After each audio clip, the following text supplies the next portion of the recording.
Welcome to the first bell. It's nearing Christmas. Got myself a little brandy, so excuse me. I didn't get in one.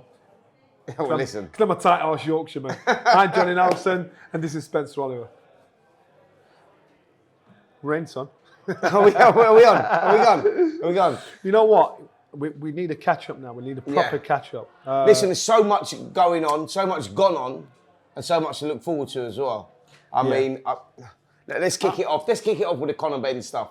I mean, did you see the stuff today? Wait. I not today. I got yes about so.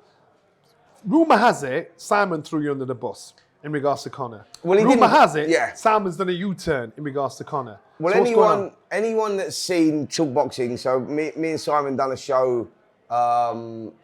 It would come out yesterday actually on Talk Boxing. Simon had a secret meeting with Conor Benn. Which first one, he didn't throw me under the bus at all. He totally didn't throw me under the bus. What was the meeting? Why? So he had a meeting with Conor Benn. Conor called for the meeting. A lot of the stuff is confidential, so Simon couldn't talk about it. But he could talk about various stuff, and he talked about Conor Benn and his situation. He walked in there, Conor, and said, "Look, Simon, do you believe me?" Simon said, "Look, Conor, I'm not here for all that and for you to sway me on what I do believe and what I don't believe. I'd like to think that you didn't do it, but 2 tests at separate times say that you did, and you haven't proved your innocence." And this is where I was at with it. Yeah. I said, "Look, Simon, I get it." And Simon said, "Look, he's a lovely kid, and you know, he was very endearing, and I totally understand that. And he is a lovely kid, and I do understand that. But we're talking about what's gone on here. He failed 2 tests at 2 separate times. Yeah, forget the suspension being lifted by the WBC and jurisdiction lifting the suspension, etc. Forget that. He has to prove his innocence on the 2 failed tests." And now Simon said to me on the show, Conor said that he has now evidence that proves his innocence. He's got scientific evidence that proves his innocence. This is where I'm going, Johnny. I said, well, that's great, but we've heard that for a year, that he's got scientific evidence. You know, we had a scientist that come onto TalkSport before and said, oh yeah, we proved that this is where it sits in Conor's system to prove that he actually hasn't taken this drug, you know, and it's contamination, etc. That's great. Let's see it. I said, because now we're at a stage, Simon, where we're a year in, and it's okay him telling you, I've got scientific evidence. It could be halfway through a 2-year ban. It could be halfway through a 2-year ban. Absolutely. I said, it's okay him saying to you, he's got scientific evidence proving his innocence. I went, but that's just talk. And I said, we're at a stage now where he has to fucking prove his innocence. And if he can't prove his innocence, if you've got that evidence, let's see it. Sure, yeah. I said, because it's okay, like, and Simon said, you know, he's not happy with you. I went, well, I understand that. And he's done it. I understand he's not happy with me, and his dad's not happy with me, and his dad wanted to give me a slap and all that. I went, I get that, but I'm talking about what we know, and I'm talking about the health and safety of fighters. And if anyone's going to talk about it, by the way, it's me, because I nearly died in the ring. So I've got enough substance to be able to talk about that. Yeah. Do you know what I mean? I said, so I am passionate about that. I don't condone drugs, cheats in the sport. So if Conor Benn can prove your innocence, mate, now is the time to deliver it, because it's the whole thing, for me, Johnny, and I don't know what you think, but I just think the whole thing from the beginning to right up to where we are now has been an absolute disaster. I think it's been handled terribly. You know, Conor, where are the people around you? You know, if you've got all this evidence, where's Tony Sims? Where is Eddie Hearn? Where are the people that are supporting you in this situation? Like, I get this whole legal process, etc., etc., etc., but all we're asking for is you to prove your innocence. We want you to be innocent. We want you to be innocent. Yes, you are a lovely kid, and we're not talking about because you're a lovely kid, then we can take your word for it. We've got, Johnny, you understand where I'm coming from? I know where you're coming from, because I thought, first of all, from the off, at no point have I thrown the boy under the bus and say, you know what, he's blah, blah, you've been bang on it. Yeah, and I just said, you know what, at the end of the day, he's failed 2 tests. Yeah. Fact. And that's all we're talking about, facts. Conor will be upset, his dad will be upset, because they're saying, believe us, not your lying guys. Yeah. Right, he failed 2 tests. Yeah. I like Conor. I've always been a massive fan of Conor. I want to see Conor fight. Yeah. But you know what, I said, Conor, take your licks.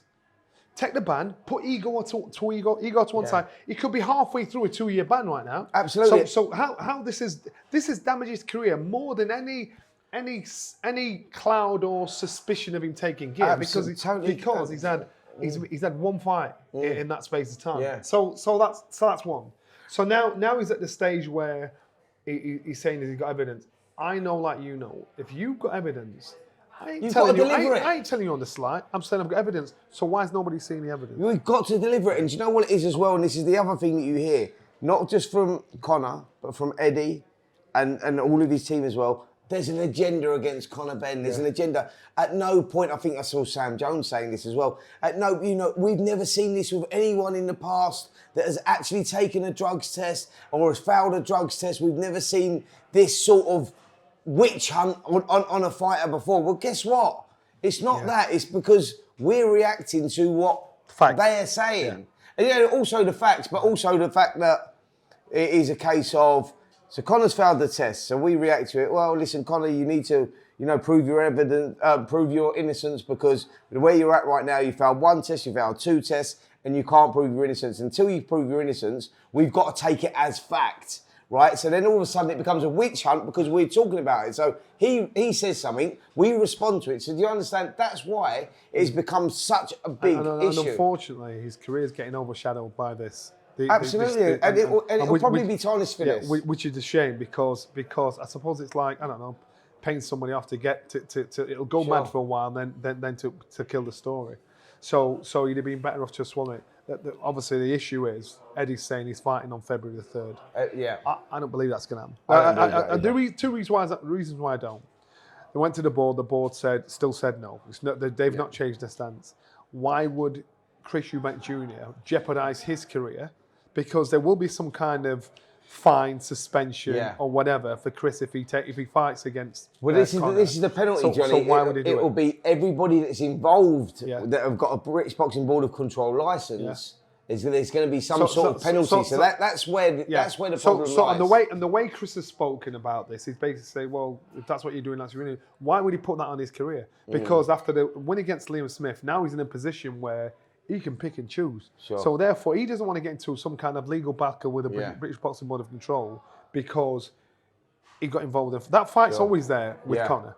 And so when Eddie's saying the 3rd of February, unless it's under another governing body, and still, I just don't see Julie doing it. The problem you got is that if it goes under another governing body, which it could well do, and there's likely that could happen, it's everybody that works on that fight, like in Conor's corner, etc., etc., etc., that has got a British Boxing Board of Control licence. That's where the problem lies. So they can only what happens is they'll only be able to work with Conor for as long as they get whatever they get suspensions for. So this is why I don't believe it'll happen on the 3rd. I'd be very surprised. I just don't. It might be setting a. Do you think it's that like Eddie's thrown that date out there? Obviously, because we've got Joshua BUATSI versus Dan AZEEZ, and it's a big fight, and both kids have worked so hard. Like Joshua BUATSI, WBA number 1, Dan AZEEZ, WBA number 2. Bivol's a champion.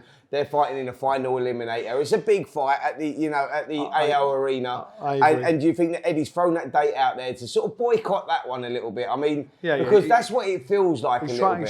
He's trying to set the cat amongst the pigeons. We know Eddie's that guy. And Eddie, he's the best at that. But unless you just stop listening to the noise and look at the fact, the facts are.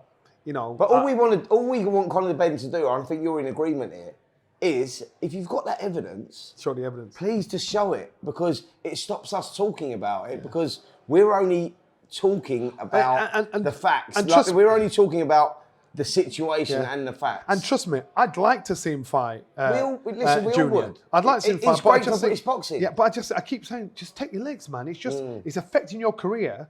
The progression of your career more than anything ever could. Take your legs and just say, I didn't do it, but I'll take the leg. And that's it.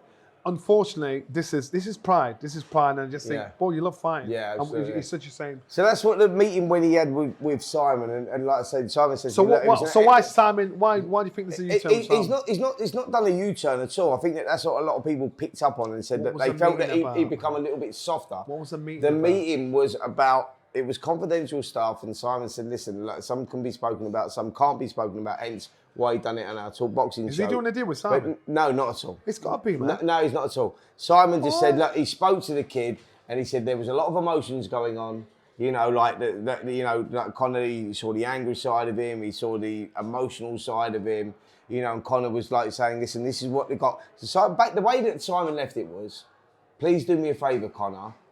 If what you're telling me is true, present that evidence so that we can all, he said, because Simon said, look, Conor, I really like you. You're a really likeable kid. As you know, and I know he is as well and all that. And we go, we've got to a stage now that where this whole thing is such a mess that all we all want Conor to do is present that evidence to clear his name. Yeah. And then we can move on and say, listen, that's all we wanted to see. And I think that's where Simon's at, because what Simon done when he met him was he recognised that actually, like you know and I know, he went, what a lovely kid. I went, he is a lovely kid. Yeah. And we're not taking that away from him. We're talking about, you know, this horrible situation. And that's where we're at with it. And I'll repeat, I think Conor Benn's name should not be the only name that's brought up. His team should be dragged into it. Yeah. And so if his team are in threat of their living, their livelihood being affected. But do you think that's why he's so emotional, that actually everything's back on him? Yeah. And so the people going, oh, why is Conor so angry? And he's walking around, because that's the only name you're hearing. Yeah. And he knows. There's a lot of responsibility on his shoulders. And he knows there's other people involved. Sure. And so if there's other people involved, he's thinking, you know what? And he's got to keep stumping. Of course he's frustrated. Of course he's pissed off. Of course he's pissed off at the fans that not believe in him, rather than believing believing what they see. The fact that he's failed to test. So of course he's upset. But I just think, again... I mean, where are you sat on it right now, though? Like, so, where are you sat right now that Conor said, listen, he has scientific proof that this couldn't have got in his system by the way that people are saying. So where are you sat on it, as in, do you believe him, don't you believe him, do you think he's going to prove his innocence? Like, what's your take I on think it? his proof will not be proof enough for the Boxing Board of Control. The reason being, because if I was Conor and I had this proof, you think I'm telling you first? Yeah. The board would have got it the second I had the proof. Yeah. So however long this conversation been going on, the board would have had it. Yeah. Because I want to get on with my career. This boy, even if he said, look, yeah, whatever, and showed them proof, he could fight tomorrow and he could get paid ridiculous though. And what's your thoughts on people, on Conor and his team saying there's an agenda against Conor Benn in this situation? Yeah. No other person that's failed drugs tests has been treated the way that Conor's been treated. Tell you what, because Conor is not accepting the failed test, the two failed tests. Right. Because Conor, because he's not accepting it, this is why this is happening. He's not accepting, he's saying, you've failed two tests, tell us why you haven't. No, but I haven't done it. Okay, you haven't done it, so tell us why you failed the test. Sure. And that's why it's the back and forth. So because Conor's constantly protesting his innocence, they're saying it's not fair. The kid's like, he's not done anything wrong, but he still failed two tests. Yeah, exactly. No, but he failed, and that's it. So it's called strict liability, and you have to prove what goes. So people who don't understand strict liability is with the British Boxing Board of Control, you have to prove if something's in your system, why it's in there. And that's what the strict liability is. That is your responsibility as a fighter.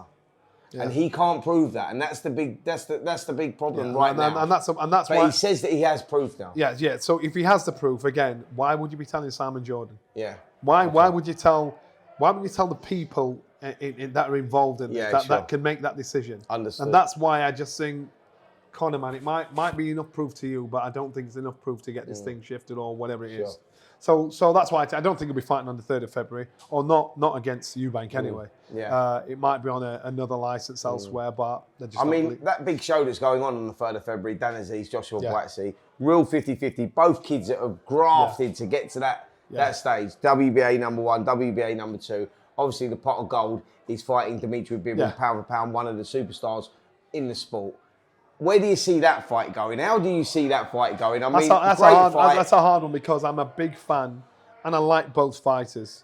And so I've always been trying to shy away from who I think could win. But that's a serious fight, right? So the fact is, for a boxing fan, and, you know what I mean? The fact is, if you go with fact and take emotion out of it, you'd expect Joshua BUATSI to do the job. If you take emotion out of it. Yeah. But because I love an underdog, as in a Dan, I think Dan, you look at Dan and people think, and he's done it the traditional hard way, and I get Josh's as well, and you're rooting for him thinking, boy, my common sense tells me Joshua BUATSI will have his number, but I just think the thing that's in Dan's favour is BUATSI having to get into his head, this kid is really dangerous. And respecting him enough to fight him as though he's fighting Bivol. I love the situation where like BUATSI was the kid that went to the Olympics. He was the blue-eyed boy and whatnot. Dan AZEEZ used to train with BUATSI. BUATSI used to give him advice, and like sort of like he was the kid that looked up to Joshua BUATSI. Now all of a sudden, like you say, he's done it the hard way. Small hall shows, like Southern area, English, British, Commonwealth, European. Done it the old school way, on the road, in the other guy's backyard, and he's learnt his trade. Johnny, as you know, because you're a guy that's done that as well. So you know that route, you know that journey. That makes you tough. So what happens when BUATSI's a guy that used to give AZEEZ all the advice and this and that, and he's like, yeah, this is what you got to do, whatever.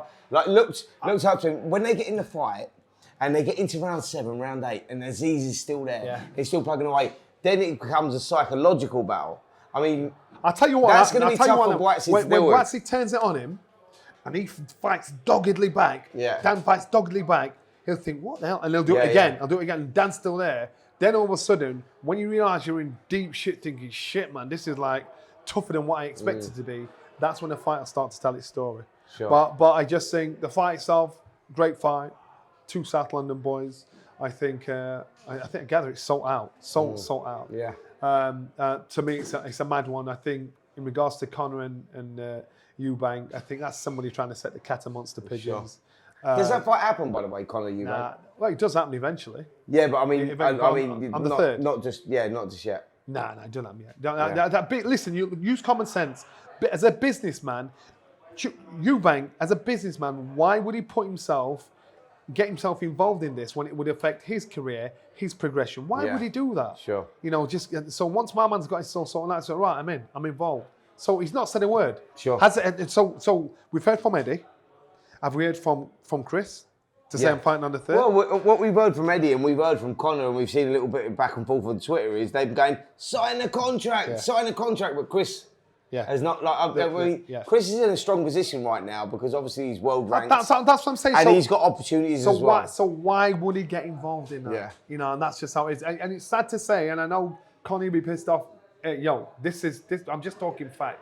I'm not talking out of turn. Yeah. The fact is, he failed 2 drug tests.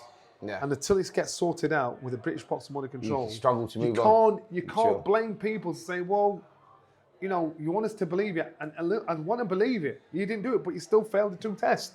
Yeah. So that's where the issue is. Absolutely. So and I'd sit down to say, oh look, can you not understand that? Yeah. I think at first he was emotionally driven by people not believing him. Now he understands. He understands. Well, the facts are the facts. Yeah, exactly. You know, and it's just a hard thing. Sure.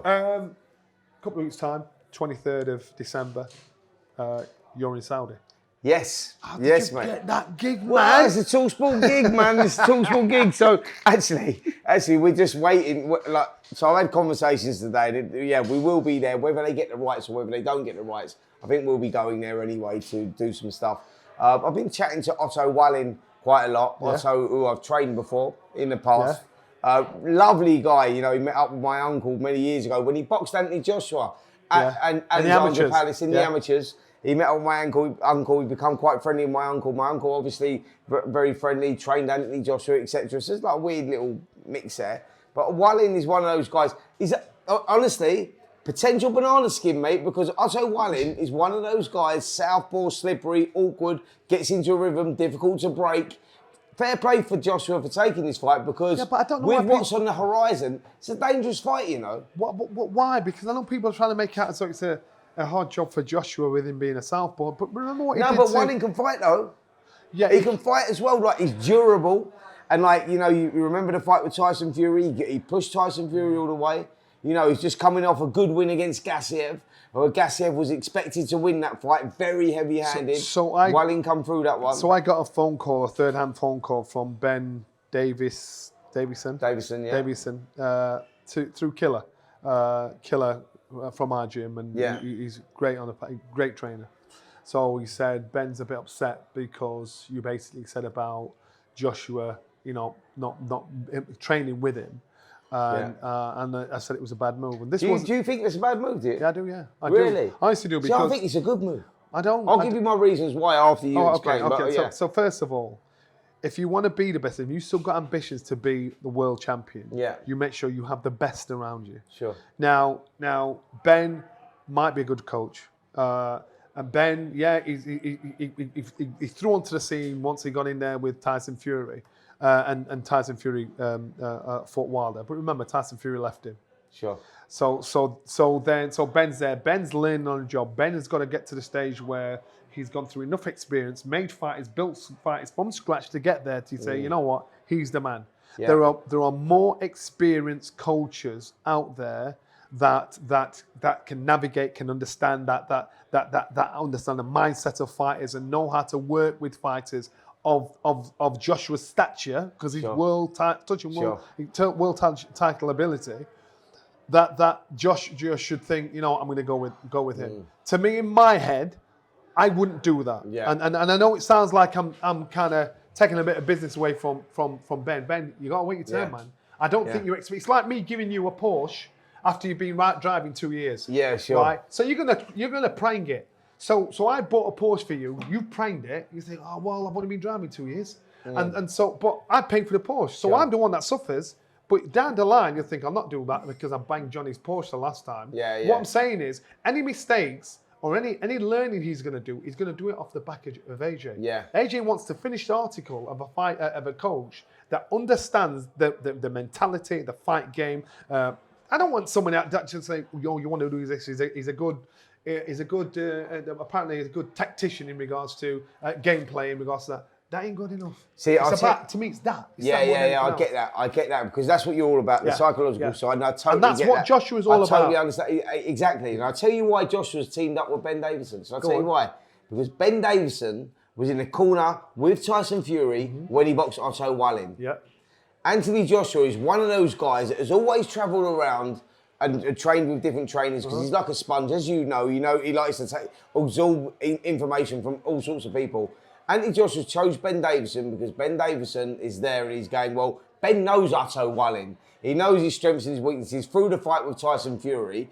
And that's why I'm going with him, because it's a strategic gamble, because he goes, he will understand it. He'll know the game plan. He'll know Otto's strengths. He'll know his weaknesses. And for me right now, this trainer for me right now, because he said he's still training with Derek James. That's what I'm saying. So how does Derek James feel about that then? Yeah, no, good point. Good point. So I don't know what that relationship is. That's what I'm saying, because I'd be pissed off. Oh, I'd be majorly pissed off. You know what I mean? I'd be pissed off. Because I know one thing, like Virgil Hunter, he wants you to live in the gym. Yeah. And because if you do anything else away from him, it reflects on him. If you're Derek James, what would you say right now if you'd gone and say, right, I'm going to train with Ben Davison for this fight because he knows Otto Wallin, and then I'm coming back. Would you accept that? Well, as a trainer, if you're taking finances out of it. Well, that's all about the bunts, right? It's about the moolah, and that's where the problem is. So that you want someone to be with you, not just for the dough, because he believes in you, he's invested in you, he knows you can do X, Y, Z. So now you're going to anybody any hired gun that work with you. For AJ, I believe he needs somebody that he trusts, he respects, that can teach him something. And to bring him on mentally, physically, my man, he's got everything going for him. Sure. That I think is I think that is part of the plan of Anthony Joshua. That mentally he will feel that Ben knows Otto better than most because he's done it. He's studied for Otto before when he was training with Tyson Fury. So psychologically, for Anthony, that gives him that security blanket. Okay. So just tell me this. So if AJ, God forbid, loses against Otto Wallin, who does that reflect on, AJ or Ben? Well, because at the end of the day, it reflects on AJ, not Ben. Yeah. You went with Ben, but what would you expect? But down the line, in 5-10 years' time, Ben's learned all his mistakes. But AJ's battling public perception right now anyway, because everyone thinks he's shot. Yeah. Everyone thinks that he's gun shy. Everyone thinks that he's not the fighter he once was. And AJ's there, he has to prove that. Otto Wallin, though, is maybe not the guy that's going to make... I struggle because I've seen this firsthand. I remember when Kel left Dominic twice, and he paid, I don't know, 500 quid a week for somebody to train him. And he got turned over, he performed terribly. So I knew that he was trying to cut corners, save a bit of coin. But if you do that, you're gonna get exactly what you pay for. Yeah. And so to me, I see AJ doing the same. I see him cutting corners. Right. I think you're cutting corners. I've seen this happen before. have you really got world title ambition still? Because if you did, you'd make sure you had everything, the best of everything, to make sure you could get back in there again and be the best again. I think he's cutting corners, and then it doesn't go down well. It doesn't sound too great. I think he's cutting corners, and so does he win? And I expect him to win because I still think he's in the top 5 in the world. So I expect him to win. But I think what are his real ambitions in regards to? Does he really think that he can be world champion again, as long as Usyk's there? Well, listen, that moves us on to Deontay Wilder and Joseph Parker. That's an intriguing fight, because you know where they're sat at this stage of their career. Joseph Parker coming off a good win just recently. Deontay Wilder's been inactive, since Helenius' last fight. It was a one round demolition job or whatever. So where do you see that fight? I mean, how do you see that fight? Because obviously, if AJ wins, I think he signed a 3-fight contract out there in Saudi Arabia. Deontay Wilder's done the same. They both fight separately on the same card. Then I think we see AJ versus Deontay Wilder early part of next year, probably around May time, somewhere around that. And then we get the return clause in there as well. Where do you see... I'm trying to hold it down, man. Let's go Deontay Wilder versus Joseph Parker first of all. Let's break that fight down. Deontay Wilder versus Joseph Parker. The Deontay Wilder that we know should knock out Joseph Parker. Right. So then it moves on to AJ and Deontay Wilder. If Deontay Wilder... Why? Just rewind just a little bit. Why should he knock out Joseph Parker? Because I think he has the punch power we've seen. Joseph Parker's a good boxer. But I think he gets hit, and when he gets hit with a right hand, right? He gets hit with a right hand, right and clean, right. So and you can't afford to give those away to Wilder. Now the problem's this: so AJ and Wilder box on the 23rd. Say they both win. Wilder and AJ fight each other. Do not be surprised if AJ fights Wilder, and that goes away, doesn't go AJ's way. That he ain't boxing this time next year. He's done. Yeah. Do not be surprised. He packs in. But does AJ have a chance of flattening Wilder as well, stylistically? Because I think he does. Yeah, I guess. The reason I do, I'll tell you why. Because you know Johnny better than most because of your style. Anyone that throws shots around here, which Wilder does, and AJ is technically sound straight through the middle, AJ will land first. And I totally agree with you. But after AJ's last 3 performances, he can't fight like that against Wilder. Because Wilder will have him. And so I'm going off the last 3 performances. I'm thinking, AJ, you need to be sure of what you're doing. Get in there. The one thing I liked, your heart on your sleeve. The one thing I liked was when he was at that press conference to announce the 23rd. He was a spiky. He was a proper spoilt brat. Yeah. Because he was surrounded by egos as big as his. So nobody was kissing his arse. Miller was trying to wind him up. Everybody sat there thinking, I'm the man. So all of a sudden, from being the man that's usually in the room that everybody's looking up to, he's one of many. Yeah. So he's pissed off. Yeah. So I see that spiky edge that I used to see with when he was around the time when he was fighting Dylan White. I'm like, yes, I like that. I like that. There we are. There he is. So now he's got a bit of a chip on his shoulder. Now he's got to convert that into the ring. Now he's got a bit of a chip on his shoulder because he's in a room of people that these people aren't saying yes to him. Sure. These people are looking at him and say, and their egos were that bigger than his. Sure. And he looked like out of all of them, he looked like the most spoilt child out of them all. And the one that actually surprised more than anybody was Wilder. He came across cool, humble, on point. He was enjoying the moment. And he was like, and AJ was like pissed. Yeah. Whereas Miller, he was the one that everybody was talking about. Why? Yeah. Because he knows that cloud's above him, and he thinks, "Fuck you all, I don't give a shit." And I still doubt that he'll get to the finish line, depending on how the drug testing is. The situation. I still doubt that he'll get past get past that finish line. But what I'm saying is, all those fighters that were there, I looked and I thought, AJ's paid because there's a room full of egos bigger than his. Yeah. And then man aren't looking at him to say that he's anything special. Wilder, he came across stupendously. I looked at Wilder, I thought, you know what, respect. Because I used to think he was a bit of a dick. Yeah. And I thought, you know what, my man, that time off and what's happened in his life, all of a sudden, he's become humble and he gets it. As long as he's got that same kind of fight, that kind of snap in his hand, I think he takes Parker out. And then if he takes Parker out and fights AJ, if AJ fights the way he has in his last 3 fights, Wilder will knock him out. And if Wilder knocks him out, I'm telling you now, we're in December. this next December, Adrian won't be fine. Right. He'll walk away from the game. Listen, I've just looked at your clock. We've got 6 minutes left. There's 2 fights I want to talk about. Go on. Jarrell Miller versus Daniel Dubois. No, you just mentioned Miller fits in your head. And then that's going to lead us into Jai Opetaia, the cruiserweight, who's fighting on the undercard as well, and that leads us into BILLAM Smith, which is this weekend. Okay, let's do it. So let's do it. So let's rush through this. Jarrell Miller versus Daniel Dubois. How do you see that one going? So I think Daniel Dubois, Jarrell Miller will rough him up. He'll try and be as dirty as possible, and he'll be as unorthodox as possible. How does Daniel Dubois deal with somebody that isn't boxing to the book? Yeah. And so if you take him out of his comfort zone, I've seen Daniel Dubois has that punch power to be a devil, but I think Jarrell Miller is unorthodox enough in his approach. Not saying that he's the better boxer to ruffle Daniel's feathers and probably catch Daniel. Question mark over Daniel Dubois' heart, and it was raised again after the after the Usyk defeat. Yeah. Is there a question mark over his heart?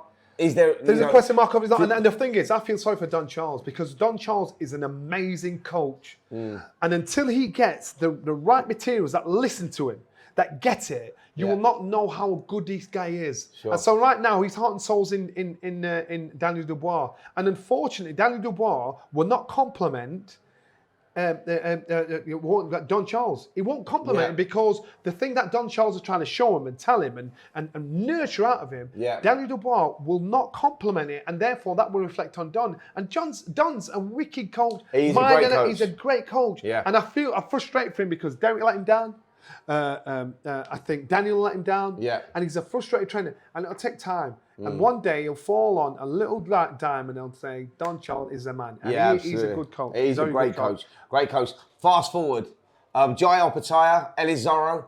I mean, Jai Opetaia, the monster of the cruiserweight division. He gets his opportunity to showcase his skills out in Saudi Arabia. Elizaro. It's all about opportunity, Johnny, and it's a huge opportunity, but he's a huge underdog. I think Opetaia is the best cruiserweight out of them all. And I would love to have seen him fight Richard Riakporhe. I think Richard Riakporhe had to get his shit in order and everything had to be in line. Yeah. Because if there's any second doubt in anything, he's got to attack.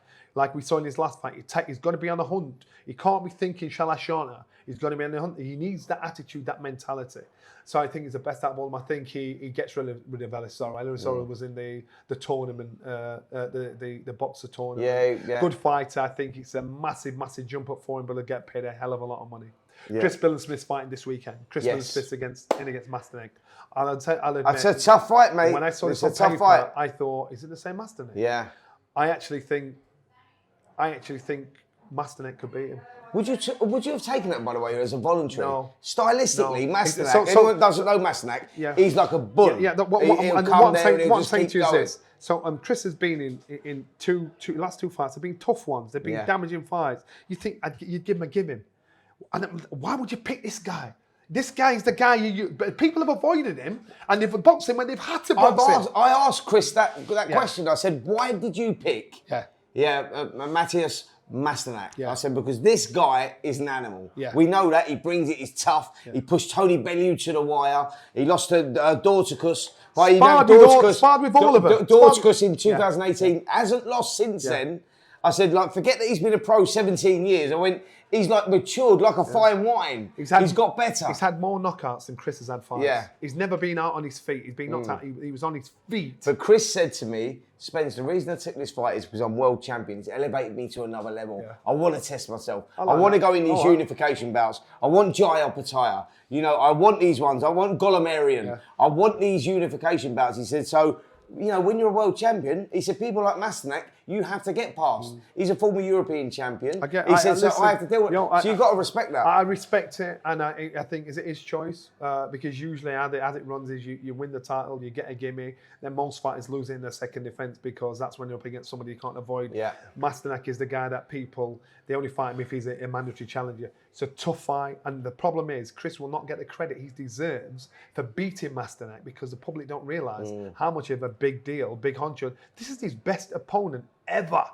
that Chris has boxed and out of his whole career. So Chris gets the win, he'll not get the credit, and that's the problem. I mean, listen, down here in Bournemouth, Last time the Vitality Stadium, he boxed Lawrence Okoli, beat Lawrence Okoli, old stable mate, you know, old sparring partner. He come through that magical night. We're here again in the BIC, the same venue where he beat Isaac Chamberlain. Do you remember that when he boxed Isaac Chamberlain, like 2022, Fight of the Year contender? Atmosphere was absolutely insane. What were we expecting on Sunday? Sunday, by the way, because Bournemouth are playing away. People were going, why is it Sunday? Bournemouth are playing away to Man United, and he wanted his fans a chance to come back and watch the fight. It's sold out.